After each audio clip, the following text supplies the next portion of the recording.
आप सबका स्वागत है हमारे YouTube चैनल पर। आज हम आपको बताएंगे पितृपक्ष कब से शुरू हो रहा है, पूजा की सामग्री, तिथि, महत्व, उपाय, सावधानी और ब्राह्मणों को भोजन कराने में इन बातों का रखें ध्यान। पितृपक्ष में पूर्वजों को सम्मान देने और उनका आशीर्वाद पाने के लिए पूजा पाठ और कई अनुष्ठान किए जाते हैं। पितरों को प्रसन्न करने के लिए यह समय उत्तम माना जाता है। सनातन धर्म में पितृपक्ष का विशेष महत्व है। धार्मिक मान्यताओं के अनुसार पितृपक्ष में स्नान, ध्यान, तर्पण, श्राद्ध, कर्म इत्यादि से व्यक्ति को पितरों का आशीर्वाद प्राप्त होता है और पूर्वजों की आत्मा को तृप्ति प्राप्त होती है। इस अवधि में पितृ अपने परिवार के सदस्यों से मिलने के लिए मृत्यु लोक पर आते हैं। आश्विन माह के कृष्ण पक्ष को पितृपक्ष कहते हैं। इसे श्राद्ध पक्ष भी कहा जाता है। पितरों की आत्मा की शांति के लिए पितृपक्ष का समय बहुत विशेष माना जाता है। पितृपक्ष के इन 16 दिनों में श्राद्ध कर्म होते हैं। पितृपक्ष में पितरों को तृप्त करने के प्रयास किए जाते हैं। इसके लिए इन दिनों में तर्पण, पिंडदान और श्राद्ध करने की परंपरा है। धार्मिक मान्यताओं के अनुसार पितृपक्ष में किए गए इन कार्यों से पितृदोष दूर होता है और परिवार में सुख शांति और खुशहाली आती है। पितृपक्ष में वंशज अपने पूर्वजों की आत्मा की शांति के लिए श्राद्ध कर्म करते हैं। जानते हैं कि इस साल 2023 में श्राद्ध कब से शुरू होकर कब तक चलेंगे। पितृपक्ष 2023 प्रारंभ दिनांक और समय। पितृपक्ष गणपति बप्पा को विदा करते ही आरंभ हो जाएगा, यानी कि अनंत चतुर्दशी के अगले दिन से पितृपक्ष का आरंभ हो जाएगा। पूर्णिमा तिथि का श्राद्ध 29 सितंबर को होगा और पितृ अमावस्या 14 अक्टूबर को होगी, यानी कि पितृपक्ष का आरंभ 29 सितंबर को होगा और समापन 14 अक्टूबर को हो जाएगा। पितृपक्ष में पूर्वजों की मृत्यु की तिथि के अनुसार उनका श्राद्ध किए जाने की परंपरा है। जिन लोगों की मृत्यु की तिथि ज्ञात नहीं होती, उन लोगों का श्राद्ध अमावस्या तिथि के दिन किया जाता है। पितृपक्ष तिथि। प्रतिपदा तिथि प्रारंभ होगी 29 सितंबर 2023 को दोपहर 3:26 पर और प्रतिपदा तिथि समाप्त होगी 30 सितंबर 2023 को दोपहर 12:21 पर। पितृपक्ष के अनुष्ठानों का समय। कुतुब मुहूर्त दोपहर 11:47 से 12:45 तक है। अवधि 48 मिनट। रोहिणी मुहूर्त दोपहर 12:45 से 1:23 तक है। अवधि 48 मिनट। अपराह काल दोपहर 1:23 से 3:46 बजे तक है। अवधि 2 घंटे 23 मिनट तक। पितृपक्ष की सभी तिथियां। पितृपक्ष का पहला दिन 29 सितंबर पूर्णिमा श्राद्ध प्रतिपदा श्राद्ध। पितृपक्ष का दूसरा दिन 30 सितंबर द्वितीय श्राद्ध। पितृपक्ष का तीसरा दिन 1 अक्टूबर तृतीय श्राद्ध। पितृपक्ष का चौथा दिन 2 अक्टूबर चतुर्थी श्राद्ध। पितृपक्ष का पांचवा दिन 3 अक्टूबर पंचमी श्राद्ध। पितृपक्ष का छठा दिन 4 अक्टूबर षष्ठी श्राद्ध। पितृपक्ष का सातवां दिन 5 अक्टूबर सप्तमी श्राद्ध। पितृपक्ष का 8वां दिन 6 अक्टूबर अष्टमी श्राद्ध। पितृपक्ष का 9वां दिन 7 अक्टूबर नवमी श्राद्ध। पितृपक्ष का 10वां दिन 8 अक्टूबर दशमी श्राद्ध। पितृपक्ष का 11वां दिन 9 अक्टूबर एकादशी श्राद्ध। पितृपक्ष का 12वां दिन 10 अक्टूबर मघा श्राद्ध। पितृपक्ष का 13वां दिन 11 अक्टूबर द्वादशी श्राद्ध। पितृपक्ष का 14वां दिन 12 अक्टूबर त्रयोदशी श्राद्ध। पितृपक्ष का 15वां दिन 13 अक्टूबर चतुर्दशी श्राद्ध। सर्व पितृ अमावस्या 14 अक्टूबर शनिवार। पितृपक्ष में तिथि का महत्व। पितृपक्ष में तिथियों का विशेष महत्व है। जैसे जिन पूर्वजों की मृत्यु जिस तिथि पर होती है, उनका श्राद्ध उसी तिथि पर किया जाता है। जिन लोगों का निधन अगर द्वितीय तिथि को हुआ है, तो उनका श्राद्ध भी उसी तिथि को किया जाता है। जिनकी मृत्यु नवमी तिथि को हुई हो, तो उनका श्राद्ध भी पितृपक्ष की नवमी तिथि को किया जाएगा। कहा जाता है कि पूर्वजों की 3 पीढ़ियों की आत्माएं पितृलोक में निवास करती है। पितृलोक स्वर्ग और पृथ्वी के बीच का स्थान माना जाता है।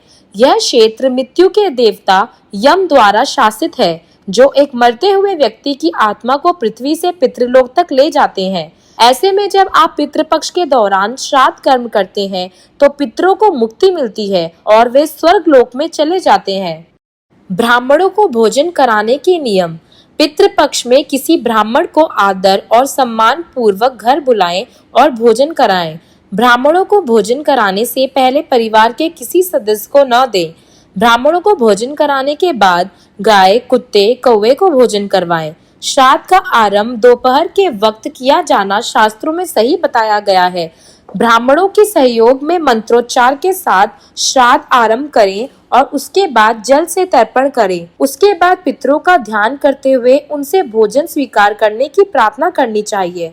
पितृपक्ष में जरूर करें ये उपाय। शास्त्रों में यह विदित है कि पितृपक्ष में स्नान, दान और तर्पण इत्यादि का विशेष महत्व है। इस अवधि में किसी ज्ञानी द्वारा ही श्राद्ध कर्म या पिंडदान इत्यादि करवाना चाहिए। साथ ही किसी ब्राह्मण को या जरूरतमंद को अन्न, धन या वस्त्र का दान करें। ऐसा करने से पितरों का आशीर्वाद प्राप्त होता है। पितृपक्ष पूर्वजों की मृत्यु के तिथि के अनुसार श्राद्ध कर्म या पिंडदान किया जाता है। किसी व्यक्ति को यदि अपने पूर्वजों की मृत्यु की तिथि याद नहीं है तो वह अश्विन कृष्ण पक्ष की अमावस्या के दिन यह कर्म कर सकते हैं। ऐसा करने से भी पूर्ण फल प्राप्त होता है। पितृपक्ष में श्राद्ध कर्म करने वाले लोग न करें ये गलतियां। हिंदू शास्त्रों में प्याज और लहसुन को तामसिक माना जाता है, जो हमारी इंद्रियों को प्रभावित करते हैं। पितृपक्ष की अवधि के दौरान खाने में प्याज, लहसुन का इस्तेमाल करने से बचना चाहिए। पितृपक्ष के दौरान कोई भी जश्न या उत्सव नहीं मनाना चाहिए और ना ही इसका हिस्सा बनना चाहिए।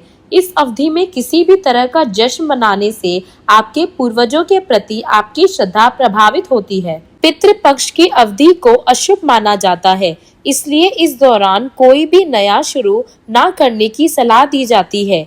इस दौरान परिवार के सदस्यों को कुछ भी नई चीज नहीं खरीदनी चाहिए। पितृपक्ष का समय पूर्वजों को समर्पित है, इसलिए इस अवधि में शराब या मांसाहारी भोजन के सेवन से बचना चाहिए। पितृपक्ष के दौरान नाखून काटने, बाल कटवाने और दाढ़ी बनाने से बचना चाहिए। पितृपक्ष में कैसे करें पितरों को याद। पितृपक्ष में हम अपने पितरों को नियमित रूप से जल अर्पित करें। यह जल दक्षिण दिशा की ओर मुंह करके दोपहर के समय दिया जाता है। जल में काला तिल मिलाया जाता है और हाथ में कुश रखा जाता है। जिस दिन पूर्वज की देहांत की तिथि होती है, उस दिन अन्न और वस्त्र का दान किया जाता है। उसी दिन किसी निर्धन को भोजन भी कराया जाता है। इसके बाद पितृपक्ष के कार्य समाप्त हो जाते हैं। श्राद्ध करने की इससे आसान विधि आपको कहीं नहीं मिलेगी, तो आइए जानते हैं इन विधियों के बारे में। सुबह उठकर स्नान कर देव स्थान व पितृ स्थान को गाय के गोबर लीपकर व गंगा जल से पवित्र करें। घर आंगन में रंगोली बनाएं। महिलाएं शुद्ध होकर पितरों के लिए भोजन बनाएं। श्राद्ध का अधिकारी श्रेष्ठ ब्राह्मण या कुल के अधिकारी जैसे दामाद, भतीजा आदि को न्योता देकर बुलाएं। ब्राह्मण से पितरों की पूजा एवं तर्पण आदि कराएं। पितरों के निमित्त अग्नि में गाय का दूध, दही, घी एवं खीर अर्पित करें। गाय, कुत्ता, कौवा व अतिथि के लिए भोजन से 4 घास निकालें। ब्राह्मण को आदर पूर्वक भोजन कराएं। मुख शुद्धि, वस्त्र, दक्षिणा आदि से सम्मान करें। ब्राह्मण स्वस्तिवाचन तथा वैदिक पाठ करे एवं गृहस्थ एवं पितृ के प्रति शुभकामनाएं व्यक्त करे। घर में किए गए श्राद्ध का पुण्य तीर्थ स्थल पर किए गए श्राद्ध से 8 गुना अधिक मिलता है। आर्थिक कारण या अन्य कारणों से यदि कोई व्यक्ति बड़ा श्राद्ध नहीं कर सकता तो वह अपने पितरों की शांति के लिए वास्तव में कुछ करना चाहता है तो उसे पूर्ण श्रद्धा भाव से अपने सामर्थ्य अनुसार उपलब्ध अन्न, साग पात, फल और जो संभव हो सके उतनी दक्षिणा किसी ब्राह्मण को आदर भाव से दे देनी चाहिए। यदि किसी परिस्थिति में यह भी संभव न हो तो 7-8 मुट्ठी तिल जल सहित किसी योग्य ब्राह्मण को दान कर देना चाहिए। इससे भी श्राद्ध का पुण्य प्राप्त होता है। हिंदू धर्म में गाय को विशेष महत्व दिया गया है। किसी गाय को भरपेट घास खिलाने से भी पितृ प्रसन्न होते हैं। यदि उपरोक्त में से कुछ भी संभव न हो तो किसी एकांत स्थान पर मध्याह्न समय में सूर्य की ओर दोनों हाथ उठाकर अपने पूर्वजों और सूर्य देव से प्रार्थना करनी चाहिए। प्रार्थना में कहना चाहिए कि हे प्रभु, मैंने अपने हाथ आपके समक्ष फैला दिए हैं। मैं अपने पितरों की मुक्ति के लिए आपसे प्रार्थना करता हूँ। मेरे पितृ मेरी श्रद्धा भक्ति से संतुष्ट हो। ऐसा करने से व्यक्ति को पितृ ऋण से मुक्ति मिलती है। जो भी श्रद्धा पूर्वक श्राद्ध करता है उसकी बुद्धि, पुष्टि, स्मरण शक्ति, धारणा शक्ति, पुत्र पौत्रादि एवं ऐश्वर्य की वृद्धि होती है। वह पर्व का पूर्ण फल भोगता है। श्राद्ध पूजा की सामग्री। जिस दिन श्राद्ध किया जाना हो उसके पहले श्राद्ध पूजन के लिए इन चीजों को एकत्रित कर लेना चाहिए। रोली, सिंदूर, छोटी सुपारी, कपूर, हल्दी, देसी घी, रक्षा सूत्र, चावल, जनेऊ, तुलसी पत्ता, पान का पत्ता, माचिस, शहद, काला तिल, जौ, हवन सामग्री, रुई बत्ती, अगरबत्ती, गुड़, मिट्टी का दिया, दही, जौ का आटा, गाय का दूध, घी, खीर, गंगाजल, खजूर, केला, सफेद फूल, उड़द, स्वांग के चावल, मूंग, गन्ना।